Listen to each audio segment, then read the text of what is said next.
Monsieur, bonsoir, merci de nous rejoindre dans cette édition spéciale, interview accordée par le ministre de la Communication, porte-parole du gouvernement, monsieur Alain-Claude Libizé. Une question liée essentiellement au domaine de la communication, mais également des questions politiques vont être abordées au cours de cette émission. Et comme nous venons d'organiser la journée internationale de la liberté de la presse, ça va être la première question. Bonsoir, monsieur le ministre. Bonsoir, monsieur Atto. Alors, cette journée de la liberté de la presse a été célébrée à Libreville. On a vu cette rencontre entre le président de la République et l'ensemble de la presse gabonaise. Comment les autorités ont-elles organisé cet événement au Gabon? C'est un événement que nous avons l'habitude de célébrer. Et pour cette année, encore une fois, nous avons eu le soutien de l'UNESCO. Il y a donc eu mise en place d'un comité d'organisation avec d'une part des agents du ministère, des acteurs du monde de la communication, des journalistes indépendants et de la presse privée, et d'autre part des représentants de l'UNESCO. Donc un certain nombre de réunions ont eu lieu et un programme a été arrêté. Simplement, le chef de l'État a tenu, en ce qui le concerne, à s'impliquer pour cette journée et témoigner ainsi de sa volonté d'œuvrer en faveur d'une presse toujours plus libre, plus indépendante, mais une presse également responsable. D'où il a tenu à recevoir au Palais de la Présidence des représentants de la presse publique, privée, indépendante, et il y a eu un échange franc entre des journalistes et le chef de l'État. Donc ça a été un clou, plutôt un point d'orgue pour cette journée. Ensuite, il y a eu les manifestations à la maison Georges Awiri, en présence du président du CNC, des représentants de l'UNESCO et d'autres. Et là aussi, je ne pouvais plus prononcer un discours, puisque le chef de l'État l'avait déjà fait, mais il y a eu ouverture du forum de discussion. Ça a été plutôt une belle célébration, même si, vous allez me le dire, on peut déplorer que le Gabon ait perdu 5 places au classement de Reporters sans frontières. Et effectivement, j'allais vous poser la question, le classement du Gabon aujourd'hui par rapport à Reporters sans frontières, est-ce que ça offusque un peu les autorités gabonaises? C'est un classement plus que contestable. Lorsque l'on vit au Gabon, il ne me semble pas que la presse au Gabon soit particulièrement confrontée à des difficultés au quotidien. Bien au contraire, nous avons le sentiment, en ce qui nous concerne, que la presse est totalement libre dans notre pays. En revanche, le classement, il est effectué parfois sur des impressions. Il y a eu quelques difficultés entre un parlementaire et un journaliste. C'était suffisant pour Reporters sans frontières de considérer qu'au Gabon, les autorités poursuivent les journalistes. Mais c'était un problème personnel, individuel, qui n'avait rien à voir avec l'exercice de la liberté de la presse dans notre pays. Voilà. Alors, on va peut-être parler de cette affaire de la subvention, la presse qui a fait couler beaucoup d'encre et de salive. Oui. Il y a une certaine presse qui avait été écartée de cette subvention. Comment avez-vous géré ce malentendu, ce malaise? Mais d'abord, personne n'a été écarté. Il faut quand même resituer les choses. Une commission a été mise en place conformément à la loi. Là, le ministre n'a rien inventé. C'est une commission qui existe et qui est mise en place chaque année. Cette même commission a été mise en place. Simplement, les critères fixés par la loi, si par le passé, ils n'ont pas été exigés, nous avons tenu à faire en sorte que la responsabilité d'un patron de presse soit également engagée. Que doit faire un patron de presse? Il doit déclarer son personnel, le déclarer à la CNSS, parce qu'il faut le couvrir, déclarer sa fiche d'impôt, parce que ça fait partie des actes citoyens, mais également faire en sorte qu'il soit en règle avec toutes les lois de la République. C'est la seule chose qui a été exigée, rien d'autre. La subvention est un droit, certes, mais c'est un droit conditionné. Conditionné à quoi? Conditionné à une demande. Lorsque l'État octroie les bourses aux étudiants, l'État fixe des critères. Et l'État vous dit, pour avoir droit à la bourse, il faut au moins effectuer une demande qui est déposée à telle date au plus tard. Ils n'ont même pas fait de demande. Donc, de mon point de vue, ceux qui se plaignent aujourd'hui sont très mal placés. Ensuite, il y en a qui ont rempli les critères. Je prendrai le cas du responsable du journal Le Soleil, qui n'était pas en règle au moment du début des travaux, mais qui, en 15 jours, a réussi à se faire immatriculer à la CNSS, a réussi à aller payer ses impôts, à ramener toutes ses preuves, et la commission a tenu compte des efforts qui ont été faits il a eu droit à la subvention. Donc, tout a été tout à fait équitable, honnête et transparent. J'entends dire que certains saisiront le Conseil d'État. Je n'ai pas envie de dire chiche, mais attendons voir. Et que dites-vous de ceux qui pensent que c'est une sorte de chasse aux sorcières, c'est une manière habile de museler les journaux de l'opposition, par exemple?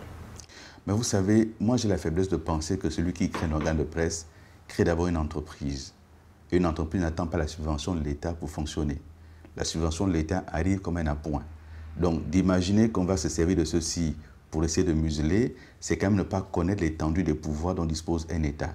Si telle était la volonté du pouvoir, on interdirait simplement la distribution de ces journaux. Or, ils sont imprimés et distribués régulièrement devant tout le monde et ça n'offusque personne. Donc nous, on n'a pas un problème avec ça. Mais est-ce qu'un jour, on va accepter dans notre pays que les donneurs de leçons commencent par se regarder eux-mêmes et qu'ils commencent eux-mêmes par respecter la loi? Est-ce que demander à quelqu'un de payer son impôt, ça devient un problème dans un état de droit? Est-ce que demander à un chef d'entreprise d'immatriculer son personnel, ça devient un problème dans un état de droit? Donc c'est la seule question qui est posée. Le reste n'est que supputation politicienne et ne nous engage pas. Dernière question sur ce sujet, est-ce que le ministère de la Communication est prêt à donner cette subvention à tous les organes de presse, notamment ceux de la presse en ligne? Oui. C'est une presse qui n'est pas encore reconnue dans les textes apparemment.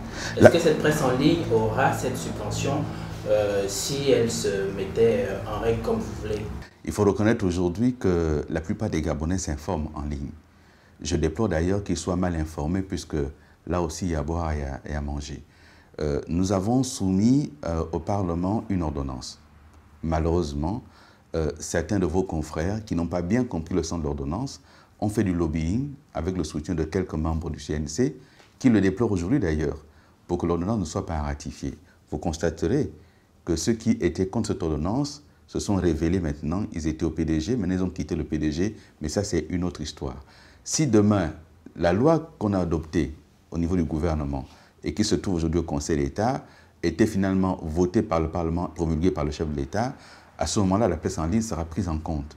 Mais dès l'instant où la loi reconnaîtra la presse en ligne, elle sera prise en compte non plus sur les 300 millions qui sont de cette année, mais sur les 2 milliards qui sont inscrits et qui sont véritablement, qui devront être une bouffée d'oxygène pour la presse de manière générale, y compris pour les chaînes de télévision privées et les radios privées. La politique à présent, monsieur le ministre, si vous le voulez bien, nous venons de constater sur la scène politique française la création d'un mouvement de soutien à l'action politique de François Hollande.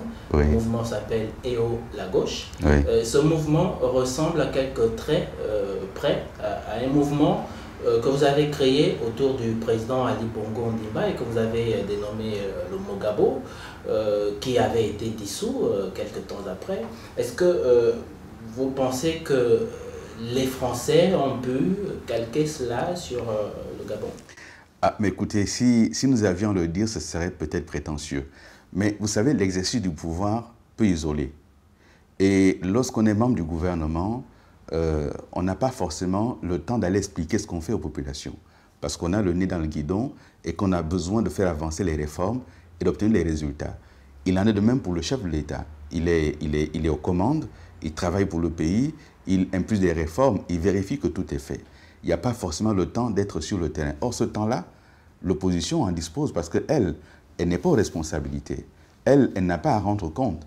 Il y en a là-dedans qui se lèvent le matin et qui n'ont que ça à faire, être près des populations. Donc, d'un certain point de vue, il y a un petit avantage à être dans l'opposition puisqu'on a ce temps sur le terrain pour inculquer et inoculer parfois des contre-vérités.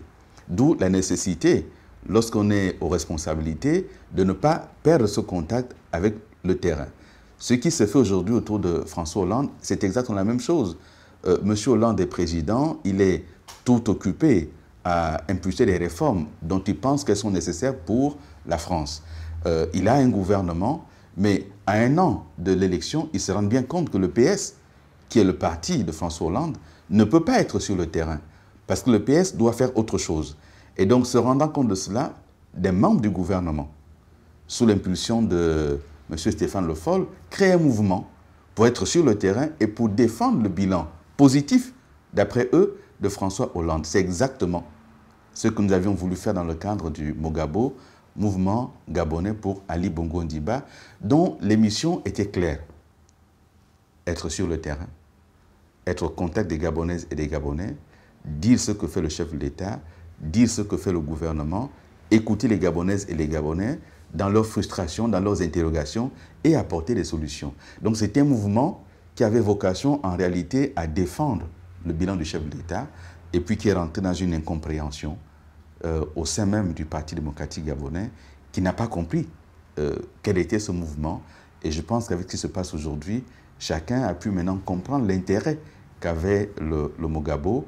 Et il me semble que ce qui arrive aujourd'hui en France devrait amener certains à mieux réfléchir et à se dire que peut-être que nous avions raison, mais comme souvent, avoir raison trop tôt, c'est parfois avoir tort. Apparemment, Ali Bongo lui-même n'a pas bien compris le mouvement puisqu'il a été amené à le dissoudre. Non, il n'a pas dissous le mouvement puisqu'il n'a pas été créé officiellement. Il a demandé à ses collaborateurs de faire en sorte de mettre la balle à terre, la pédale douce, puisque ça a commencé à susciter quelques incompréhensions fortes au sein du Parti démocratique gabonais. Vous constaterez d'ailleurs, M. Atomo, que ceux qui combattaient le plus le Mogabo au sein du PDG, ce sont eux, en partie, qui sont allés créer Héritage et Modernité et qui sont maintenant rejoints par Guy Zoubandama, qui faisait partie de ceux qui combattaient le Mogabo. Ça veut dire, de mon point de vue, mais ce n'est que mon point de vue, que ces gens-là, au sein du parti, ne voulaient pas qu'Ali Bongo soit populaire auprès des populations.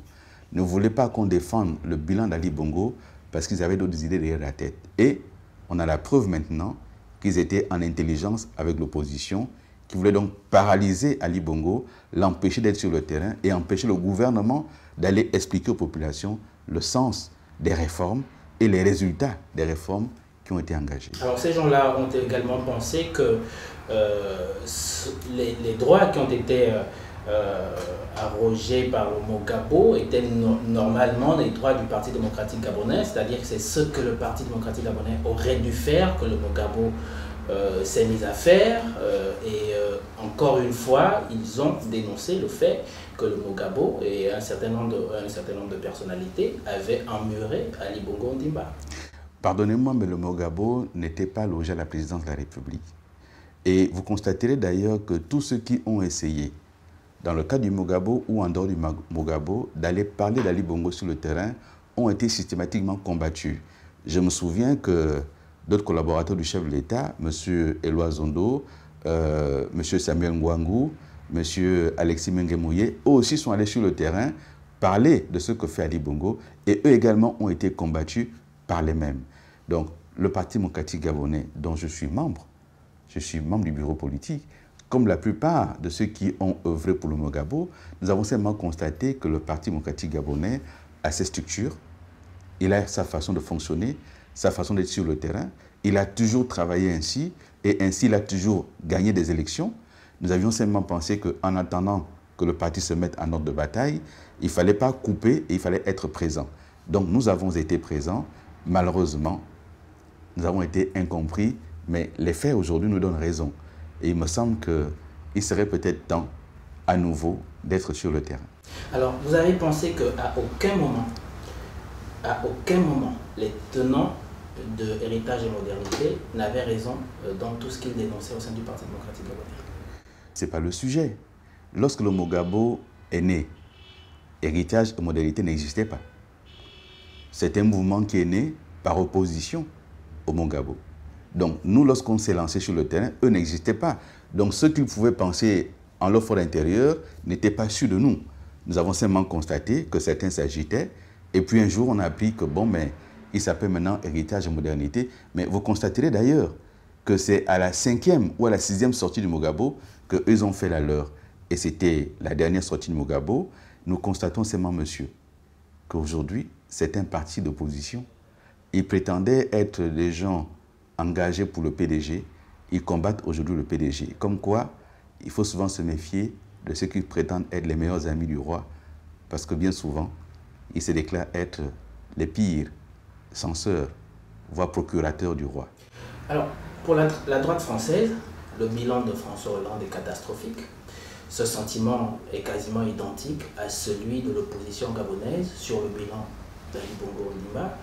Est-ce que finalement, il faut soutenir un bilan juste par reconnaissance à son chef, ou alors il faut être lucide et savoir pointer les insuffisances d'un bilan? Je suis un homme lucide. Et je suis un Gabonais né au Gabon. Né dans les Matiti du Gabon. J'ai grandi dans ce pays. Et je sais reconnaître d'où nous venons. Tout n'a pas été parfait dans le bilan d'Ali Bongo. Mais si l'opposition venait à applaudir Ali Bongo, elle n'existerait plus. La droite française, pour exister, a besoin de dire que le bilan de François Hollande est nul. Même si aujourd'hui, chacun constate que l'économie en France redémarre, que la courbe du chômage s'inverse, mais la droite continue à dire que c'est nul. Il est de même pour ce qui est de l'opposition gabonaise. Je vais vous rappeler quelques chiffres, parce que les chiffres au moins nous mettent d'accord. Quelques chiffres. Je rappelle qu'en 2009, il y avait 120 000 Gabonais qui pointaient à l'Office national de l'emploi, ONE. L'année dernière, à la fin de l'année 2015, il y en a 80 000. Il y a 40 000 Gabonais qui ne pointent plus parce qu'ils ont trouvé un emploi. Au niveau de la fonction publique, il y a 35 000 Gabonais qui ont été recrutés dans les secteurs de l'éducation, de la santé, de la sécurité, de l'agriculture. On a recruté des Gabonais.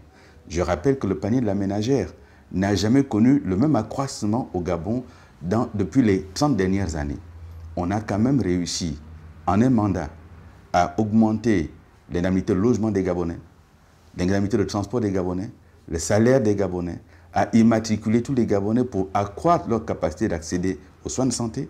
Nous avons réussi en un mandat à construire plus de 700 km de routes bitumées. Je suis désolé, ce mandat est plus que positif. Et c'est ce que ces gens-là ne voulaient pas qu'on aille dire aux Gabonais. Parce que pour eux, pour empêcher Ali Bongo d'être candidat, ils voulaient raconter aux Gabonais qu'Ali Bongo n'a rien fait, alors même que les faits, ce sont des faits. Et ces faits-là, il faut qu'on les dise aux Gabonaises et aux Gabonais, que la création de l'emploi est réelle, même si aujourd'hui, avec la situation économique que nous connaissons, certains emplois sont perdus, notamment à Port-Gentil, mais nous avons créé des emplois dans les 6 dernières années et on continue à en créer aujourd'hui grâce au programme Graines notamment. Là-dessus, on va peut-être s'appesantir sur les promesses qui ont été faites en 2009, les promesses de campagne. Ce n'est pas tous les Gabonais qui ont pu feuilleter le projet de société d'Ali Bongo Ondimba pour savoir qu'il devait résorber les questions de chômage. Mais il y a des promesses. Allons-y sur les promesses, lesquelles? Sur le logement. Oui.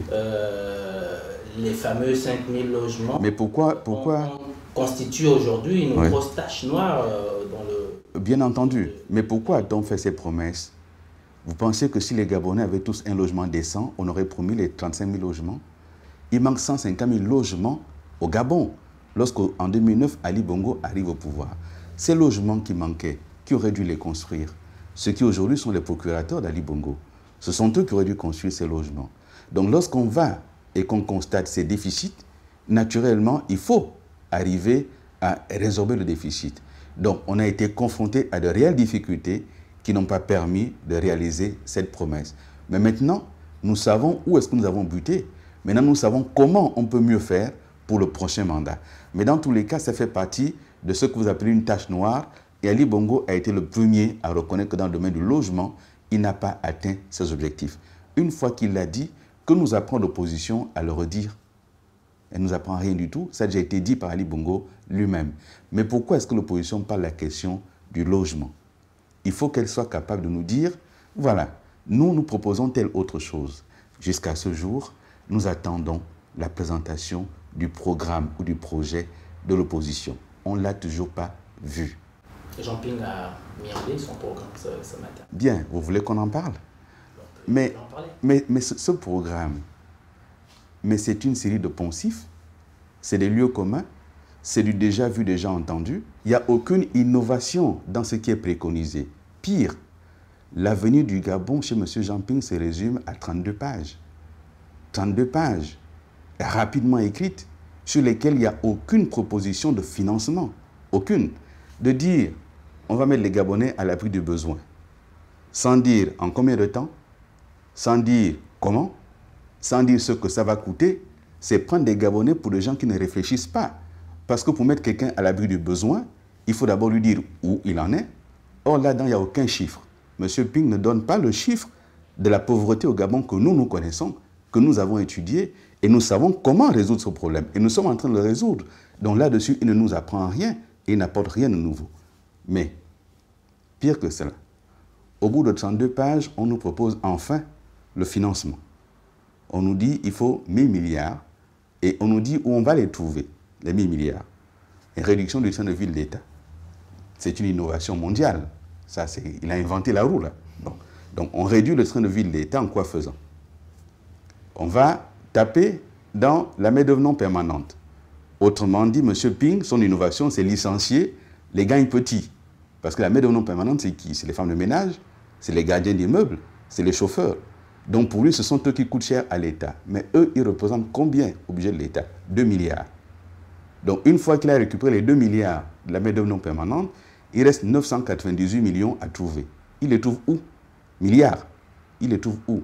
Il dit qu'il va réduire le train de vie des institutions. Il ne dit pas comment. Est-ce qu'il réduit le nombre de députés? Donc on passe de 120 à combien? Et dans les 120 à combien? Quels sont les sièges au Gabon qui n'auront plus de députés? Il faut qu'ils disent aux Gabonais, bah, vous, dans tel village, vous n'aurez plus de députés. Il ne dit pas ce qui fait du Sénat. Il ne dit rien de tout ceci, donc c'est une fanfaronnade. Est-ce qu'on sait à peu près à quoi correspond le train de vie de l'État? Vous qui êtes au pouvoir aujourd'hui, est-ce que vous savez à quoi cela correspond? Mais moi je sais. Mais je sais que ce n'est pas 1000 milliards. Lui qui est dans l'opposition et qui a pris le temps d'étudier, il faut qu'il nous dise où est-ce qu'il va trouver ces 1000 milliards. Moi je sais. Et je sais qu'il ne peut pas les trouver rien qu'en réduisant le train de vie de l'État. Autre innovation, une grande première, il va faire appel au financement extérieur. Exactement ce que l'opposition reproche à Ali Bongo, les emprunts. Donc tout à coup, il va aussi faire appel au financement extérieur. Et à qui? À l'AFD, avec qui nous venons de conclure des emprunts. L'AFD, qui nous accompagne déjà. Donc, il n'y a rien de nouveau dans ce que propose M. Ping. La seule chose qui change, c'est tout sauf Ali. Voilà. Chez M. Ping, les malheurs du Gabon ont commencé en 2009. Mais quand Omar Bongo disait, dans son fameux discours de 40 ans, Dieu ne nous a pas donné le droit de faire de notre pays ce que nous sommes en train de faire. À qui s'adressait-il? Regardez à nouveau la vidéo, M. Ping est présent, assis. Bien assis. Et donc, c'est à ces gens-là que s'adressait Omar Bongo. Comme un certain nombre d'autres personnalités qui sont aujourd'hui au sein du Parti démocratique gabonais également. Mais, monsieur, permettez quand même que l'on rappelle ça aux Gabonais. D'accord? Bien. Donc, c'est un droit de savoir. Absolument. Okay. Alors, l'affront qui a eu lieu au sein du Parti démocratique gabonais, désormais derrière nous? Vous savez, les cellules vivantes, elles se développent parfois en se séparant de certaines. Vous connaissez l'histoire de la paramécie qui se démultiplie. Ça fonctionne comme ça parfois pour les partis politiques. Et s'agissant particulièrement du PDG, il n'est pas assez premier soubresaut. 1990, on parle du parti unique pour le multipartisme. La plupart des partis qui se créent en 1990 se créent quasiment sur le dos du PDG. 1993 a été construit autour des départs du Parti démocratique gabonais. Ogoulou Gendé, président de l'Assemblée nationale, M. Divungi, M. Lemumba Lepandou, M. Mebiam, et ils sont nombreux, qui ont quitté le PDG pour se présenter face à Omar Bongo. Et résultat des courses, la plupart d'entre eux sont revenus dans la maison PDG. Donc, ne vous en faites pas. Il y a une élection qui va se présenter. Les Gabonaises et les Gabonais jugeront, non pas sur la base de qui injuriera le plus ou le mieux, mais sur la base de qui est capable de conduire le Gabon pour les 7 prochaines années. Et nous n'avons pas de doute là-dessus. Les Gabonais reconduiront Ali Bongo au palais du bord de mer. Alors, vous venez de citer un certain nombre de personnalités pour l'année 1993, où il y a eu une élection présidentielle au Gabon. En 1998 également, il y a eu une élection présidentielle. En 2005 également, et dans une moindre mesure en 2009.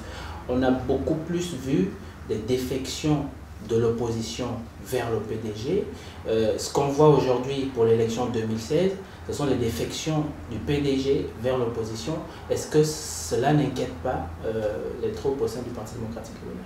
Il y a 15 partis d'opposition qui, il y a 3 semaines, sont venus au palais du bord de mer déclarer leur engagement à soutenir Ali Bongo. 15 partis d'opposition. Vous les avez vus ou pas? Ils sont 15. L'UPG de Pierre Mambundu vient de se déclarer et de soutenir la candidature d'Ali Bongo Ondimba. Ça, on l'a vu ou pas? Donc, je veux... quelle aile? Mais peu m'importe l'aile. L'UPG de Pierre Mamboundou, représenté par M. Mboumba, a décidé, M. Nzingui, a décidé aujourd'hui de soutenir Ali Bongo Ondimba. Donc, je veux bien que ça fasse plus plaisir de voir qu'on a quitté le PDG, mais je vous rappelle que tous les jours que le bon Dieu fait, des gens adhèrent au Parti démocratique gabonais. 2009, arrêtons un instant à 2009. On nous dit aujourd'hui, 2016, ce sera PDG contre PDG. Mais 2009, c'était qui? C'était PDG contre PDG. Même à l'intérieur de la maison PDG, c'était rénovateur contre rénovateur. André Mbaobam contre Ali Bongo, c'était les rénovateurs. Ensuite, vous aviez Eyegendom, c'était le PDG. Oyemba, c'était le PDG. Tous ceux qui ont été candidats en 2009 étaient quasiment la maison PDG. Donc, ce n'est pas une première. Chaque élection présidentielle, il y a un renouvellement de la classe politique. Et il est en train d'avoir lieu, et c'est une très bonne chose, parce qu'elle donne l'opportunité à ceux de votre génération d'intégrer enfin les responsabilités. Ce n'est pas à 70 ans qu'on se découvre des armes d'opposition. Dernière question, Monsieur le ministre. De nombreux observateurs pensent que vous utilisez beaucoup une plateforme républicaine, votre poste, c'est-à-dire porte-parole du gouvernement, pour parler des questions politiques. Ont-ils raison? Que je sache, le gouvernement, c'est politique. Que je sache, dans notre Constitution, les membres du gouvernement sont choisis au Parlement ou en dehors du Parlement. Lequel Parlement est constitué d'acteurs politiques. Je suis un membre du PDG. La plateforme qui est offerte, je ne parle pas des activités du PDG. Je parle des activités du gouvernement et du chef de l'État qui sont des activités politiques. Et donc, c'est une plateforme dans tous les pays au monde qui est utilisée par tous les gouvernements pour parler politique. En France, aux États-Unis ou au Gabon. Donc, je ne comprends pas ce reproche. Mais, en même temps, que quelqu'un vienne défendre le bilan du chef de l'État, je comprends que ça peut énerver ceux qui estiment que le chef de l'État n'a rien fait. Mais on ne peut pas mentir à l'œil qui voit. Moi, je vois les insuffisances, mais je vois aussi ce qui a été réalisé et on ne m'empêchera pas de dire ce que je vois. Et vous préférez parler de ce qui a été réalisé? Mais ce n'est pas dans mon rôle de parler de ce qui n'a pas été réalisé, d'autres le font suffisamment bien. Le mien est de parler de ce qui s'est réalisé. Merci, M. Alain-Claude Billy-Visé, d'avoir accepté cette interview. Merci à vous d'être restés nombreux devant votre petit écran. On se retrouve très prochainement.